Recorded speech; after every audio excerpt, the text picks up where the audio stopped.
আসসালামু আলাইকুম। আশা করি আপনারা সকলেই ভালো আছেন। যে যেখান থেকে আমার ভিডিওটি দেখছেন সকলকে জানাচ্ছি স্বাগতম। আজ আমি তৈরি করে দেখাবো ফুঙ্গি পিৎজা। আপনারা বাসায় কিভাবে রেস্টুরেন্ট স্টাইলে ফুঙ্গি পিৎজা তৈরি করবেন সেই রেসিপিটি আপনাদের সাথে শেয়ার করছি। তো চলুন তাহলে দেখে নিই আমি কিভাবে ফুঙ্গি পিৎজা তৈরি করে নিয়েছি। প্রথমে আমি এখানে 2 কাপ ময়দা নিয়ে নিয়েছি। এখন ময়দার মধ্যে আমি 2 চা চামচের মতো ইস্ট দিয়ে দিব।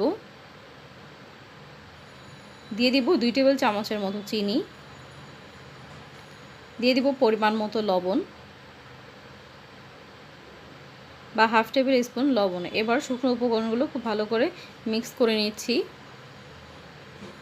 এখন এর মধ্যে আমি একটি নর্মাল টেম্পারেচারে থাকা একটি ডিম দিয়ে দিচ্ছি এবং ডিমটাকে আমি ময়দার সাথে খুব ভালো করে মিক্স করে নিচ্ছি।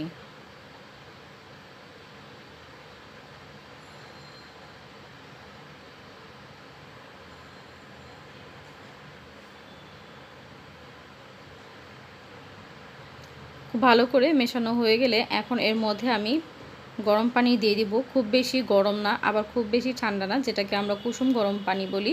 তো সে কুসুম গরম পানি দিয়ে অল্প অল্প পানি দিয়ে একটি ডো তৈরি করে নিব।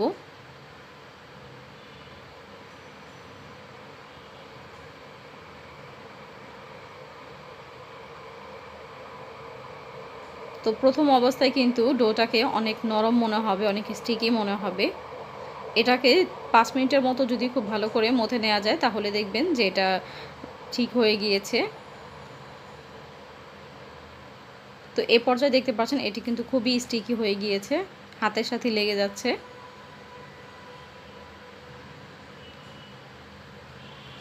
তো আমি 4-5 মিনিটের মতো এটাকে খুব ভালো করে মথে নেব ময়দাটাকে। তো 4-5 মিনিট মথার পরে দেখতে পাচ্ছেন এখন কিন্তু আর হাতে লাগবে না। তো আমি উপরে সামান্য একটু তেল দিয়ে দিচ্ছি যেন উপরটা ড্রাই না হয়ে যায়। এবার একটি ঢাকনা দিয়ে ঢেকে রেখে দিব 1 ঘন্টার জন্য একটা গরম সাইডে।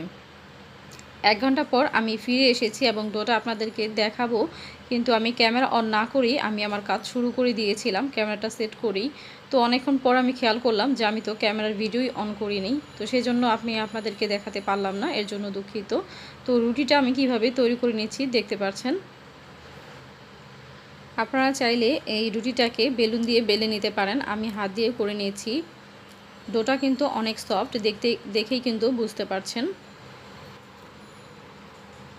তো এই তো দেখতে পাচ্ছেন আমি কিন্তু বেশ বড় একটি রুটি তৈরি করে নিয়েছি। তো আমি পিৎজা রুটিটাকে উঠিয়ে নিচ্ছি এবং ওভেনের ভেতরে যে ট্রেটা থাকে সেই ট্রের মধ্যে আমি একটি বেকিং পেপার বিছিয়ে দিয়েছি। যেহেতু আমি অনেক বড় করে পিৎজাটা তৈরি করছি, তো এত বড় মোল্ড আমার কাছে পিৎজা ট্রে ছিল না, তো সেজন্য আমি এই মোল্ডটার মধ্যে নিয়েছি। এখন এর মধ্যে খুব ভালো করে বসিয়ে দিচ্ছি, দেখতে পাচ্ছেন আপনারা। এখন একটি কাঁটা চামচের সাহায্যে আমি ছিদ্র ছিদ্র করে দেব যেন এর ভেতরটা যেন ফুলে না ওঠে।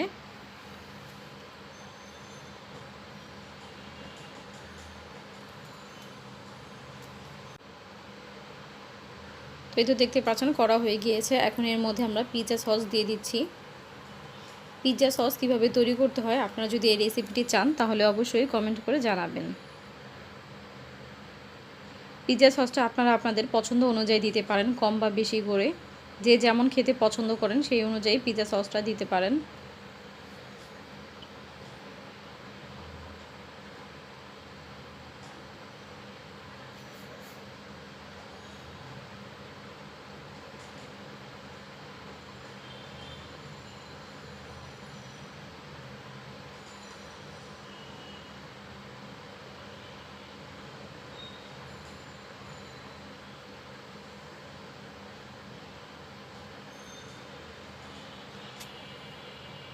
তো পিৎজার উপরে এখন আমি চিজ দিয়ে দিব।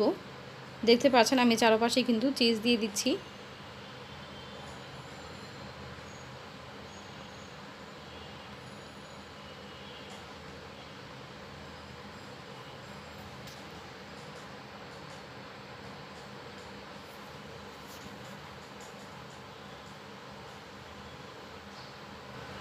এখানে আপনারা আপনাদের পছন্দ অনুযায়ী চিজ দিয়ে দিতে পারেন, যে যেমন খেতে পছন্দ করেন। কেউ বেশি খেতে চাইলে আরও বেশি চিজ দিতে পারেন, কেউ কম খেতে চাইলে একটু কমিয়ে দিতে পারেন।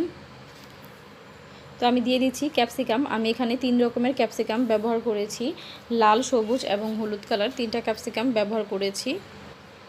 তো আমি ক্যাপসিকামগুলো দিয়ে দিচ্ছি, সাজিয়ে দিয়ে দিচ্ছি। আপনারা আপনাদের পছন্দ অনুযায়ী সাজিয়ে নিতে পারেন। যদিও আমি খুব একটা ভালো সাজাতে পারি না, তবুও চেষ্টা করি।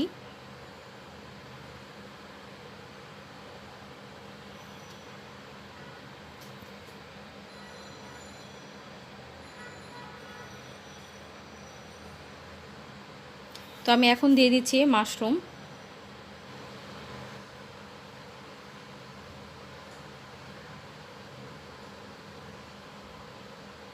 তো মাশরুমগুলো যখন দেওয়া হয়ে যাবে, এখন এর মধ্যে আমি দিয়ে দিচ্ছি পেঁয়াজ রিং। আমি পেঁয়াজগুলোকে গোল করে কেটে তারপর হচ্ছে এভাবে রিং করে নিয়েছি।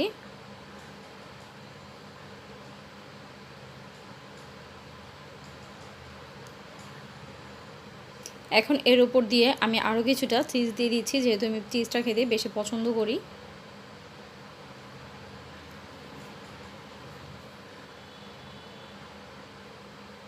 তো দেখতে পাচ্ছেন আমি বেশি করে চিজ দিয়ে দিচ্ছি। এবার দিয়ে দিচ্ছি অরিগানো,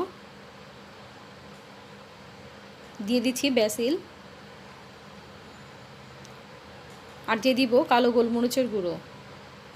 এবার আমি পিৎজাটাকে ওভেনে বেক করে নিব 160 ডিগ্রি আপ ডাউন হিটে 15 মিনিটের জন্য আমি ওভেনে বেক করে নিয়েছি, এবং 15 মিনিট পর আমি ওভেন থেকে বের করে নিয়েছি। দেখতে পাচ্ছেন পিৎজার লুকটা দেখতে কিন্তু খুবই ডেলিশিয়াস হয়েছে, এবং এটি খেতে কিন্তু আলহামদুলিল্লাহ অনেক বেশি মজার হয়েছিল। আপনারাও চাইলে বাসায় এটি ট্রাই করতে পারেন। আশা করছি আমার আজকের ভিডিওটি আপনাদের কাছে ভালো লেগেছে। ভিডিওটি ভালো লাগলে অবশ্যই একটি লাইক দিয়ে দিবেন এবং আপনাদের মতামতগুলো কমেন্ট করে জানাবেন। আমার চ্যানেলে যদি নতুন হয়ে থাকেন তাহলে অবশ্যই চ্যানেলটিকে সাবস্ক্রাইব করে বেল আইকনটি বাজিয়ে দিবেন। সবাই আমার জন্য দোয়া করবেন। আল্লাহ হাফেজ।